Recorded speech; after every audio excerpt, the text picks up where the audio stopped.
So here's mine. Obviously I'm driving Amy's now. It's had a good clean. It's been put back to pretty much how I got it. So basically has a bit of a winch in here. That's just oil paint, not oil paint, kids paint, whatever you call it. Needs washing out really. Anyway, it's all hoovered out. The winch, I think the fuse has gone in that because it doesn't work.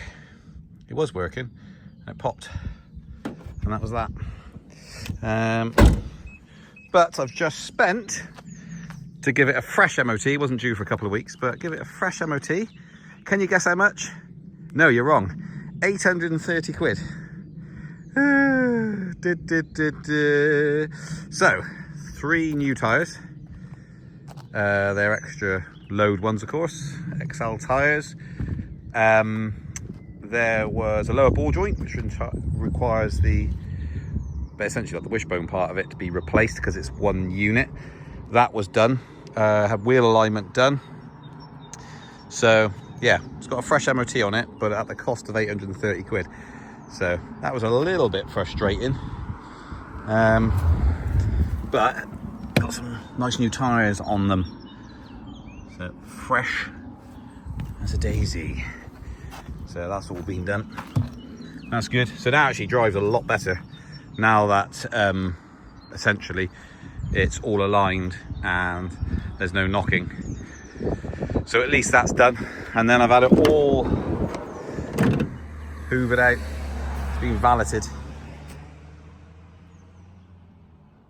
Hoovered, not actually steam cleaned or anything like that. But the outside all done as well. So actually it's come back up pretty nice. Pretty good. So yeah, about 850 quid in total to get it back ready to be sellable. Sitting in here. Oh. It has done 47,118 miles. Bit sad to get rid of it, really. I was kind of hoping to keep it so my next youngest can use it to drive, but I think that's going to be about a year out, and it's like can't have it hanging around all that time. Just sat on the drive. It's a beautiful vehicle to drive, so still got one, still got our original one. So I'm gonna have to let it go. But essentially, I don't think I've really, apart from replacing tyres, and brake discs and pads on the back. And I think that's from lack of use. That's the trouble. So they don't really get used that much. I mean, essentially putting a handbrake on, that's about it. And so they were a bit corroded and not much cop. So they did brakes and discs, pads, 3 new tyres, a lower ball joint, and I think there was like a CV boot or something that they did. I don't know if it was a CV boot, it was some boot of some description, and a wheel alignment. And so she's good to roll now. But that was a bigger bill than I was expecting. I thought I'll get it fresh MOT on it. It's a couple of weeks away until it needs to be done. I'll get that done and then we can sell it on. So a couple $100 quid. So nope. Brilliant. But at least it is actually good to go. It's a good solid vehicle for someone. So yeah. So all these little cubby holes and everything, they're just brilliant vehicles. So yep. Okay, I don't really got anything to add to that. I've not had any hassle with it at all. Almost 50,000, 47,118 at the moment. I won't be using it much from now on because I'm driving around in Amy's. But I think that I don't have any other issues with it, I don't think. Not that comes to mind, so yeah, it's been pretty good ownership. I haven't had it overly long. I can't remember when I got it now. It was a couple of years ago. So yeah, the 5-seater, in fact, has actually got more space in the back.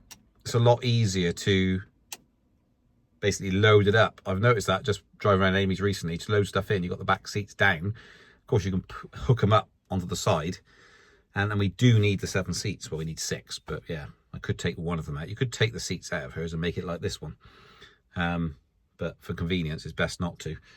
But there is more space in this one, so yeah, I say be sad to see it go really, but she's done all right, and it's carried a huge amount of stuff. Loads of stuff. It's been brilliant. I just love these vans. It's a real shame, like I said in the previous video, it's a shame they don't do them anymore, but there we go. Yeah, and there's no 20 quid road tax, thankfully, because of its age. You don't need to pay that stupid, whatever it is, 200 quid. So yeah, so I'm going to go now and probably put this on eBay perhaps. I'd love to keep it, but I haven't got that sort of cash just to keep it hanging around just for the sake of it. So she's all cleaned up and fixed up and ready to roll. Me. So we went from 4 EV household down to 3 now. So it was only temporary, that 4. But when he's driving, he will have an EV. So stay tuned for that one. Probably buy an env200. It probably won't. It'll probably be a Leaf. Probably go back to a Leaf because there you get about 3 grand now. So if in about 6 months' time, you know anybody's got a Leaf that's cheap and it hasn't got a knackered battery, hit me up. Or if you know someone now that's selling cheap a good Leaf, I think ideally a 30 kilowatt hour, but might not sniff at a 24. Don't know. 30 would be quite good for him, give him that bit of freedom to move about without getting too worried. Being a young driver, you don't really want him going, oh my goodness, I can't go very far. But anyway, I'll probably put a link to the eBay auction down below. And yeah, there we go. There'll be more details and stuff. Then you can see the photos and the stuff that's been done. I'll put a picture of the invoice up, things like that. Right, next video, I'll try, people have been asking about my parents' Leaf. I will try and get a video done on that when I can. So it'll be probably next week or 2, and do an update on their vehicle. And I think the last time I did an update on that was 4 or 5 years ago, something like that. So I'll do an update on that as well for you, see how they're getting on with theirs. So they've still got their original one. Yep, I'll catch you guys next one. Don't forget to subscribe. I'm told that's important. So subscribe for more future updates. And there's people have asked about the solar as well. So I'll try and get an update on that. So, yep, see you next time.